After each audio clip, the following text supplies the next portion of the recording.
ZGMF X666S レジェンド。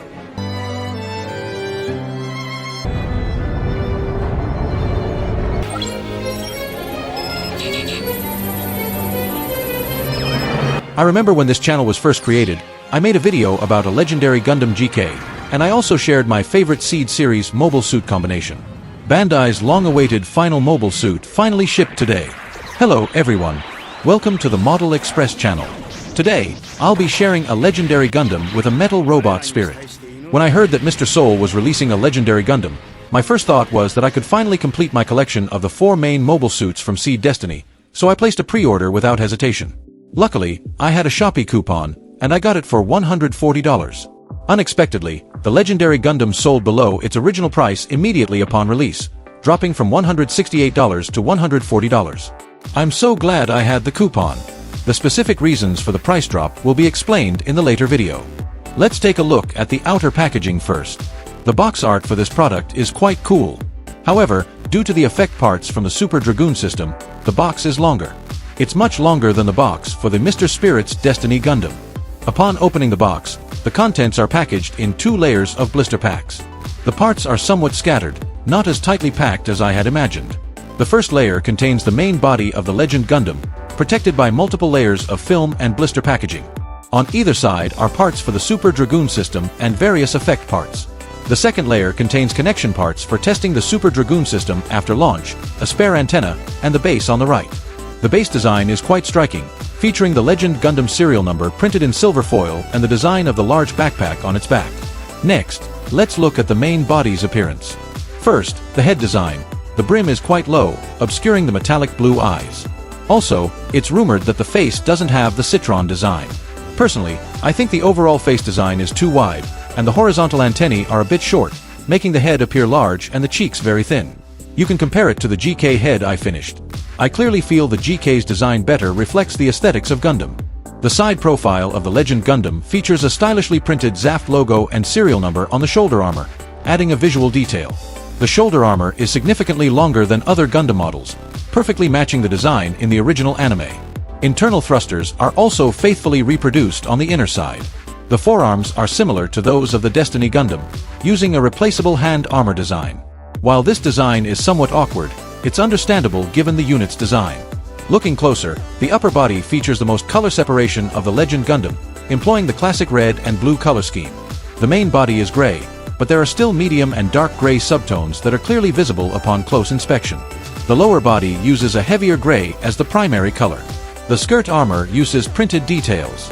The side skirts can be equipped with Super Dragoon system weapons. Here's a demonstration of their unequipped state. Legend has it that Gundam's legs are significantly thicker than other Gundam designs, mainly because the side armor on the lower legs can be deployed to mount a beam saber. However, the deployment range of this particular product isn't very large, which is a bit of a disappointment. Finally, the feet are finished in red and black paint, and the ankles naturally touch the ground, as they are metal joints, providing excellent grip. Now, let's reveal why this product is so popular. The metal joints in the knees are incredibly flexible. If you hold the lower leg, the knee is so flexible it can bend automatically, and with a large backpack, a support is still necessary when standing. The back also has many design highlights. Let's first look at the connection structure between the backpack and the main body from the side. For greater stability, the power pipe at the chest is directly connected to the backpack. The power pipe uses metal parts, indicating that the designer considered the weight distribution ratio. This turtle shell backpack on this model is not detachable. It is recommended not to forcibly disassemble it, otherwise it will damage the parts. There are some white printed logos on the inside of the backpack, and the ZAF logo and the model serial number are also printed on the outside. The backpack's thrusters also reproduce the red and blue color scheme of the original design, as well as the gold paint inside. The hole in the middle is for mounting the beam rifle, but why isn't there a part to plug the hole? When the backpack is raised, the thrusters are also reproduced on the inner rear of the main body, which is better than the GK. The inside of the thrusters is also painted with a metallic color, including 2 small thrusters on the rear skirt armor. 2 large thrusters are also reproduced on the back of the lower legs, with metallic paint inside. Overall, the workmanship is at a passable level. Here's a demonstration of the normal standing posture after equipping the Super Dragoon system. To test the stability, I also mounted the light speed rifle on the backpack. After some adjustments, it's barely able to stand without any support. You can see the main body is still slightly tilted forward. The backpack is quite heavy, so it's only a barely standing position.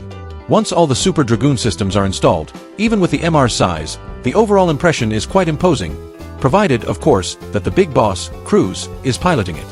Next, let's demonstrate the articulation.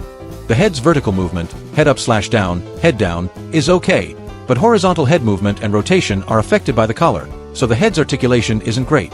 The connection between the chest and hands uses an outward pulling butterfly joint design, which is excellent. You can see a very large range of motion, and the movement is very smooth with no resistance.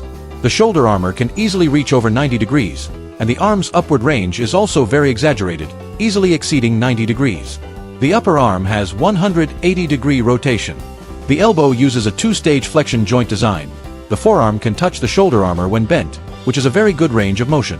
Regarding the waist articulation, which is what everyone is most concerned about, bending over is possible, and the damping is very well tuned, without any looseness.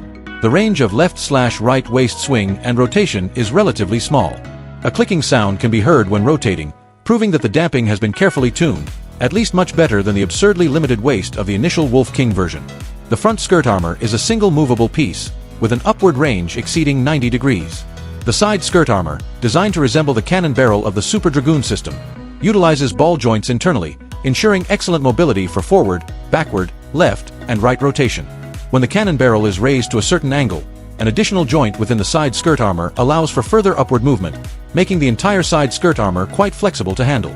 The rear skirt armor, however, is a single piece connected from left to right, resulting in a significantly reduced range of motion. It can only be raised slightly, approximately 30 degrees. The inner hip area still features a metal bearing design, allowing for slight up and down movement and providing some room for motion. The leg can kick forward more than 90 degrees, and with both knees bent, the flexion can reach nearly 180 degrees in the opposite direction, with the back of the calf touching the back of the thigh. Overall, the range of motion is quite good. Side kicks are easily avoided due to the flexibility of the side skirt armor, and a 90-degree side kick is effortless. The rear kick range is limited by the rear skirt armor and backpack, but it can reach about 50 degrees. This range of motion is acceptable. The upper footplate also allows for slight movement. The entire foot can rotate left and right and lift up and down without issue. When swinging left and right to land, there is slight interference from the nozzles on the lower leg, but overall, the range of motion and landing are fine. There is also a two-section forefoot design, but the range of motion is not particularly large. As for the backpack's articulation, I'll just briefly demonstrate it here. You can experience it for yourself. The backpack can be lifted up and down. Because the connecting posts are metal, it can be held parallel to the back while firing forward. The backpack can be pulled outwards and then folded inwards, mirroring the animation. From the side, the backpack sides are perfectly perpendicular. Since the metal connecting joints have no limit setting, the exact folding angle needs to be adjusted by the user. Each Super Dragoon system has a 90-degree forward and backward rotation range, with the forward and backward angles both reaching approximately 90 degrees. Overall, while the need to replace the waist articulation and arm armor is still a bit of a hassle, the limb articulation is much better than expected, making it very smooth to play with. The backpack is quite heavy, and although it's possible to stand up with some difficulty, it's still recommended to use a stand for support when posing for more complex poses.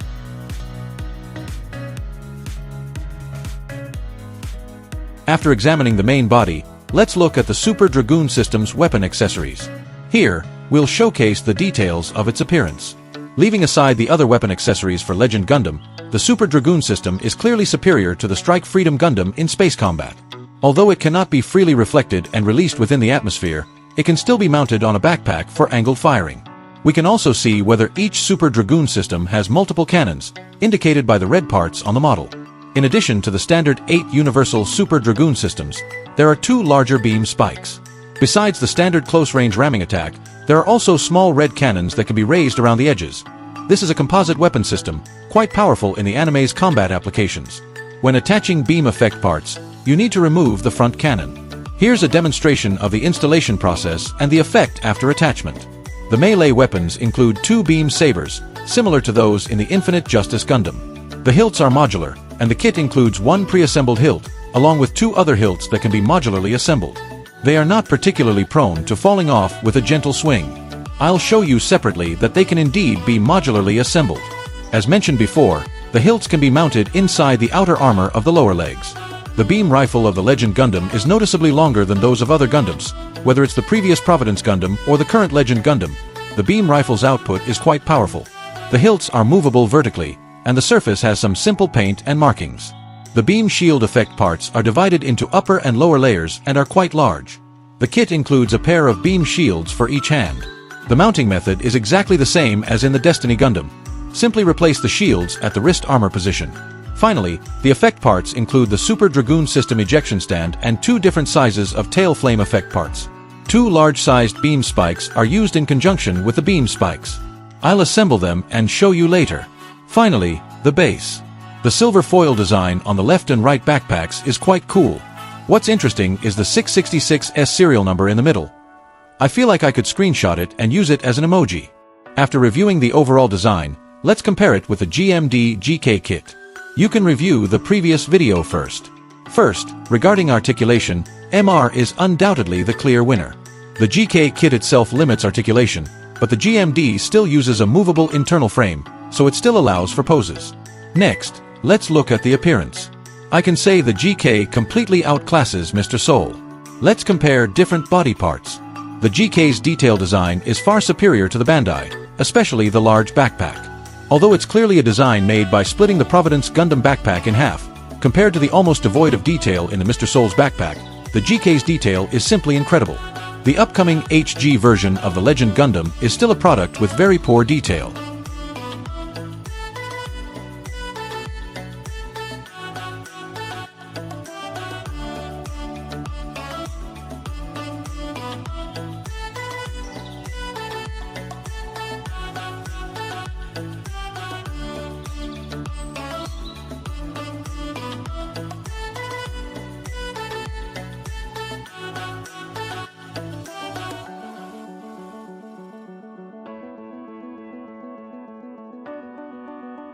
Okay, let's summarize. The color separation of this Mr. Spirit's Legend Gundam model is quite good, with many additional imprints added for detail. Compared to other Legend Gundam models on the market, its detail is the strongest in the Bandai series, but it's still quite plain compared to GK models. Regarding articulation, standing stability is affected by the backpack center of gravity, requiring a support frame. The waist and limb joints are slightly loose. The range of motion in other parts is very impressive. The accessories are also plentiful, including a Super Dragoon System stand and tail flame effect parts. A pair of clear parts for the light shield are also included. Overall, its playability is very good. As for considerations, the price-performance ratio, popularity, and recent price drops are worth noting. Actually, the initial Bandai price was too high, and the price started to fall immediately after the first batch. I suggest those who aren't in a hurry wait and see. If you have strong hands-on skills and really like Seed series mobile suits, you can directly buy a GK kit and use this Mr. Spirit's products color scheme as a reference for better results. That's all for today's video. Please follow my channel and help me reach 10,000 followers as soon as possible. Like and share my video, and see you in the next one.